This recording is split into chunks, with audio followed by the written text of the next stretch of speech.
దేవుని యొక్క మహా ఉన్నతమైన కృపలో వర్ధిల్లుతున్న మీ అందరికీ కూడా ప్రభువైన యేసుక్రీస్తు వారి యొక్క ఉన్నతమైన ప్రశస్త అతి శ్రేష్టమైనటువంటి శుభనామంలో నిండు వందనాలు మీ అందరికీ కూడా నేను తెలియపరుస్తూ ఉన్నానండి.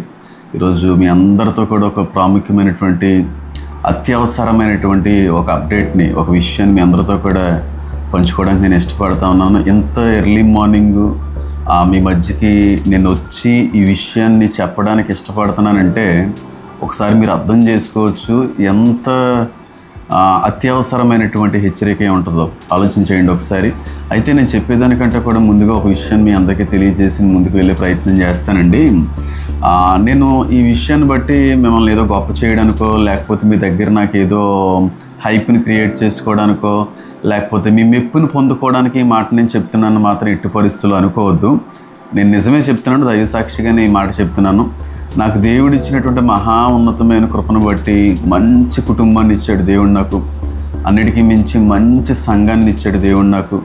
అన్నిటి తర్వాత కూడా నాకు దేవుడు ఇచ్చిన మంచిది ఏదన్నా ఉందంటే, దాన్ని బట్టి నేను ఆనందించేటువంటిది ఏదన్నా నా జీవితంలో ఉందంటే, యూట్యూబ్ ద్వారాగా నాకు అనుగ్రహించబడినటువంటి ఫాలోవర్స్ని బట్టి నేను ఎంతగానో ఆనందిస్తున్నానండి, ఎంతగానో సంతోషిస్తున్నాను.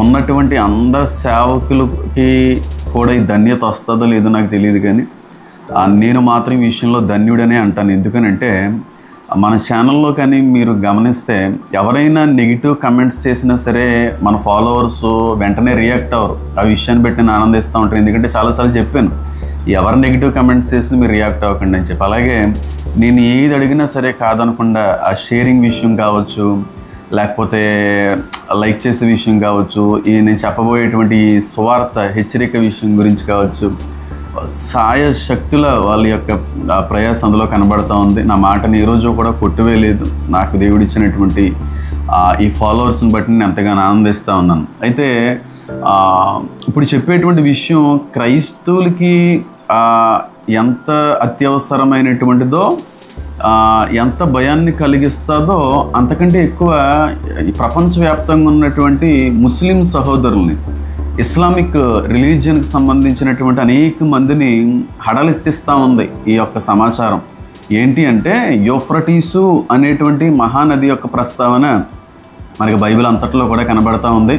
ప్రకటన గ్రంథంలో అయితే 16వ అధ్యాయంలో అయితే దాని గురించి మరింత ఎక్కువగా ప్రస్తావించడానికి దేవుడు కృప అందించాడు. ఎందుకంటే యూఫ్రటీసు అనేటువంటి మహానది అంత్య దినాల్లో యేసుక్రీస్తు ప్రభువారి యొక్క బహిరంగ రాకడ సమయంలో చాలా ప్రాముఖ్యమైనటువంటి పాత్ర పోషిస్తుందండి. అందులో అయితే సందేహం లేదు.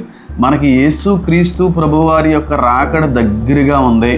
ఇంకా రానే ఉన్నవాడు ఆలస్యము చేయక త్వరగా వచ్చుచున్నాడు, ఇంతకు మించిన ఆధారం కూడా ఏది అవసరం లేదు అని కానీ మీరు అనుకుంటే యూఫ్రటీసే పెద్ద సాక్ష్యం, పెద్ద ఆధారం. ఎందుకనంటే యేసుక్రీస్తు ప్రభువారు భూలోకం మీదకి అడుగు పెట్టేటువంటి సమయానికల్లా యూఫ్రటీసు అనేటువంటి మహానది ఎండిపోవాలి. అది ఎండిపోకుండా యేసుక్రీస్తు ప్రభువారి యొక్క రాకడ ఎట్టి పరిస్థితుల్లో కూడా జరగదంటే జరగదు. అవునంటారా కదంటారా? ఆది కాండంలో ప్రస్తావించబడినటువంటి యూఫ్రటీసు అనేటువంటి మహానది యొక్క వయసు, చరిత్ర సుమారుగా 6000 సంవత్సరాలు కనబడతా ఉంది. 6000 సంవత్సరాల నుంచి పొంగి ప్రవహిస్తున్నటువంటి ఈ నది యేసుక్రీస్తు ప్రభువారు వచ్చే సమయానికి ఎండి తీరిపోవాలి. ఎట్టి పరిస్థితుల్లో కూడా ఆ నదిలో నీరు ఉండడానికి అనేటువంటిది వీలు లేదు. అయితే ఇది 16వ అధ్యాయము ప్రకటన గ్రంథంలో మనకి 12వ వచనంలో చాలా స్పష్టంగా కనబడతా ఉంది. అయితే దీని గురించి నేను చెప్తాను. ఈ యూఫ్రటీసు అనేటువంటి మహానది ఎండిపోవాలి, యేసుక్రీస్తు ప్రభువారు వచ్చే ముందు అతి ప్రాముఖ్యమైన సూచన అని చెప్పి క్రైస్తవులుగా మనం ఎలాగైతే దీన్ని ఒక ప్రత్యేకమైన ఆధారంగా ఎంచి మనం చూస్తూ ఉన్నామో, ముస్లిములు కూడా యూఫ్రటీసు అనేటువంటి మహానది ఆ పరిసర ప్రాంతాల్లో ఒక విషయం సంభవించాలి. ఒక ప్రత్యేకమైనటువంటి ఒక సైన్ అనేటువంటిది వాళ్ళకి కనబడాలి. అప్పుడు వాళ్ళు ఎదురు చూసేటువంటి రక్షకుడు కూడా వస్తాడు అనేటువంటి విశ్వాసంతో వాళ్ళు ఎదురు చూస్తున్నారు. మనం ఎలాగైతే యేసుక్రీస్తు ప్రభువారి యొక్క రాకడ కోసం ఎదురు చూస్తున్నామో, వాళ్ళు కూడా అల్-మహదీ కోసం వాళ్ళు ఎదురు చూస్తూ ఉన్నారు. అయితే వాళ్ళు ఎదురు చూసేటువంటి వ్యక్తి, మనం ఎదురు చూసేటువంటి వ్యక్తి ఒకలా కాదు. అది మాత్రం చాలాసార్లు నేను వీడియో రూపకంగా మాట్లాడేటువంటి ప్రయత్నం చేశాను. యూఫ్రటీస్ ఎండిపోవాలి, క్రీస్తు రాకడ దగ్గర పడాలంటే అది ఎండిపోయి తీరాలని ఎలాగైతే మనం ఎదురు చూస్తున్నామో, ముస్లిమ్స్, ఇస్లామిక్ రిలీజియస్ వ్యక్తులు కూడా వాళ్ళకు ఉన్నటువంటి దైవ గ్రంథాల్లో యూఫ్రటీసు అనేటువంటి మహానది దగ్గర ఉన్నటువంటి కొండ ప్రాంతాలన్నీ కూడా బంగారమయం అవ్వాలి అనేటువంటి మాట కనబడుతూ ఉంది. నేను అవన్నీ కూడా మాట్లాడే అవసరం లేదు. అయితే ఇది ముస్లిం సహోదరులు కూడా ఉపయోగపడుతుంది అనేటువంటి ఒక ఆలోచనతో, అలాగే క్రైస్తువులు కూడా చాలా బలంగా ఉపయోగపడుతుంది అనేటువంటి ఆలోచనతో ఈ మాట నేను చెప్పే ప్రయత్నం చేస్తున్నానండి. వాళ్ళకు ఉన్నటువంటి వాళ్ళ గ్రంథాల్లో ఏమని రాయబడి ఉంటుందంటే, హదీద్ అనేటువంటి ఆ గ్రంథాన్ని బట్టి ఆ గడియ యూఫ్రటీసు అనేటువంటి పర్వతం, ఆ పరిసర పర్వతాలన్నీ కూడా బంగారంతో నింపబడాలి. బంగారంతో నింపబడకుండా ఆ గడియ రాదు. ఆ సమయంలో 199 మంది చనిపోతారు, కానీ నేను వచ్చి రక్షిస్తాను అనేటువంటి మాట ఇస్లామిక్ దైవ గ్రంథాల్లో కనబడతా ఉంది. అంటే వాళ్ళు కూడా ఎదురు చూస్తున్నారు, యూఫ్రటీస్ ప్రాంతం బంగారంతో నింపబడాలి, బంగారంతో కప్పబడాలి. అది కప్పబడేటువంటి సమయం వచ్చినప్పుడు ఖచ్చితంగా మనం అంత్య దినాల్లో ఉన్నాము, రానే ఉన్నవాడు ఖచ్చితంగా వచ్చేస్తున్నాడు అనే విశ్వాసంలో వాళ్ళు కూడా ఎదురు చూస్తూ ఉన్నారు. కాబట్టి మీకు తెలియని విషయం ఏంటంటే, 2 రోజుల క్రితం, కరెక్ట్గా 2 or 3 days అవుతుందండి, యూఫ్రటీసు అనేటువంటి మహానది పరిసర ప్రాంతాల్లో కొంతమంది వచ్చి అక్కడ ఏదో పని చేసుకుంటున్నటువంటి క్రమంలో వాళ్ళకి బంగారం వంటి మెటల్ అనేటువంటిది దొరికింది. బంగారంలా కనబడుతుంది ఏంటి అని చెప్పి కొంచెం పరీక్షించిన తర్వాత ఇంకా ఎక్కువ మొత్తంలో వాళ్ళకి ఈ మెటల్ అనేటువంటిది, బంగారం అనేటువంటిది కనబడుతున్నటువంటి పరిస్థితుల్లో ఇంచుమించుగా ఆ విషయం, ఆ వార్త చుట్టుపక్కల ప్రాంతాలన్నిటికీ కూడా తెలిసిపోయింది.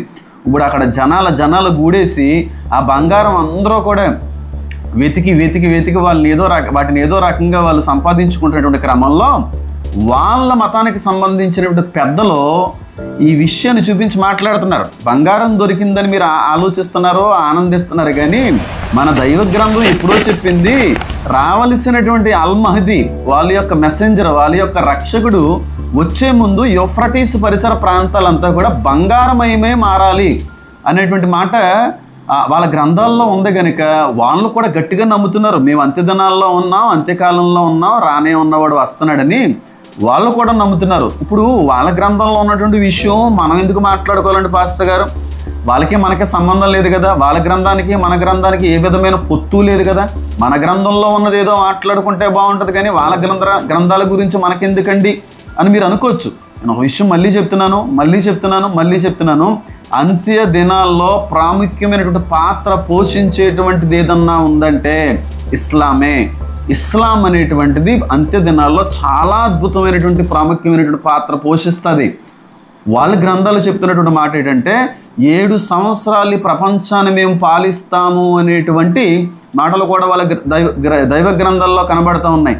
కాబట్టి వాళ్ళ గ్రంథాల్లో ఉన్న మాటలు మనం నమ్మాలి అని నేను అనట్లేదు, కానీ అపవాది వాళ్ళను కూడా సిద్ధపరుస్తున్నాడు, వాళ్ళను కూడా రెడీ చేస్తున్నాడు అనేటువంటి విషయాన్ని మీకు అర్థమయ్యే విధంగా నేను చెప్పే ప్రయత్నం చేస్తున్నాను అన్నమాట. కాబట్టి ఆలోచించడానికి ఏమీ లేదండి. నేను ఏదో మిమ్మల్ని భయపెట్టడానికి ప్రతిసారి ఎలా మాట్లాడుతున్నానని ఎవరన్నా అనుకుంటే నేనేం చేయలేను, కానీ ఇంత ఎర్లీ మార్నింగ్ లేచి నాకు ఎంతో పని ఉన్నప్పటికీ మళ్ళీ సమయం దొరకదనే ఆలోచనతో మీ అందరి మధ్యకి వచ్చి అనే విషయాన్ని పంచుకుంటున్నానంటే ఒకసారి ఆలోచన చేయండి. కాబట్టి క్రైస్తవ లోకం ఎలాగైతే సిద్ధపడుతుందో ఇస్లాం కూడా సిద్ధపడుతుంది. వాళ్ళు కూడా గ్రహిస్తున్నారు దేవుని యొక్క రాకడుందని చెప్పి, కానీ వాళ్ళ దేవుడు మన దేవుడు ఒకరు కాదు. వాళ్ళు ఎదురు చూస్తున్నటువంటి మెసెంజర్ అల్-మహదీ, మన రానే ఉన్నటువంటి యేసుక్రీస్తు ప్రభు వారు ఒక్కరు కాదు. వాళ్ళు ఎదురు చూస్తున్నటువంటి యేసయ్య గారు వచ్చేటువంటి వ్యక్తి ఒకరు కాదు, పూర్తిగా భిన్నంగా అక్కడ కనబడతా ఉంటుంది. దాని మీద నేను చాలా ప్రసంగాలు చేశాను. అవకాశం ఉంటే మన యూట్యూబ్ ఛానల్ ప్లేలిస్ట్లో రెవల్యూషన్ 2025 అనేటువంటి ప్లేలిస్ట్ కావచ్చు, లేకపోతే అంత్యదినాల్లో సంభవించేటువంటి గుర్తులు, మర్మాల గురించినటువంటి ప్లేలిస్ట్లో కావచ్చు, వాటిలో ఇవన్నీ కూడా మీకు కనబడేటువంటి అవకాశం ఉంటుంది. కాబట్టి మనం అర్థం చేసుకోవాల్సింది ఒకటే, మనం అంత్యదినాల్లో ఉన్నాం, మన చివరి రోజుల్లో ఉన్నాం. వీలైనంత మందిని దేవుని వైపుగా నడిపించగలిగేటువంటి స్థితిలో మనం ఉండాలండి. వాళ్ళకంటే కూడా ముందుగా మనం సిద్ధపడాలి. రక్షణ లేకపోతే రక్షణ వైపుగా నడిపించబడాలి. రక్షణ ఉన్నప్పటికీ కూడా వాళ్ళకి ఆత్మరక్షణ లేకపోతే తప్పకుండా ఆత్మరక్షణ అనగా మారు మనసుతో కూడిన రక్షణ ఖచ్చితంగా వాళ్ళు పొందుకోవాలి.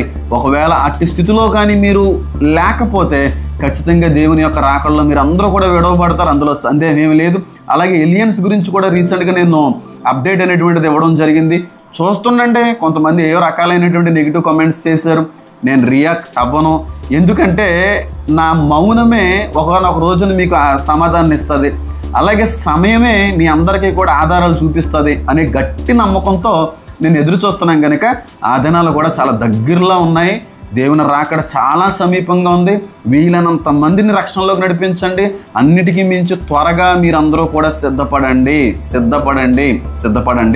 అలాగే ఇప్పుడు వాళ్ళ గ్రంథాల గురించి కొంచెం మనం ప్రక్కన పెడితే మన గ్రంథాన్ని మాత్రమే ప్రస్తావించుకుందామనే ఆలోచన కానీ చేసినట్టయితే మన గ్రంథంలో కూడా ప్రకటన గ్రంథం 16-12 వచనాల్లో రాయబడినటువంటి మాట ఏంటంటే, ఎప్పుడైతే యూఫ్రటీసు అనేటువంటి మహానది ఎండిపోయిందో తూర్పు దేశం నుంచి వచ్చేటువంటి రాజులకి మార్గము సిద్ధపరచబడినట్లుగా దాని నీళ్లు ఎండిపోయిను అనేటువంటి మాట కూడా కనబడతా ఉంది. అంటే యేసుక్రీస్తు ప్రభువు వారు వచ్చు సమయానికి, అంటే అంత్య దినాల కల్లా ఈ 6000 సంవత్సరాల నుంచి ప్రవహిస్తున్నటువంటి ఈ నది ఎండిపోవాలి.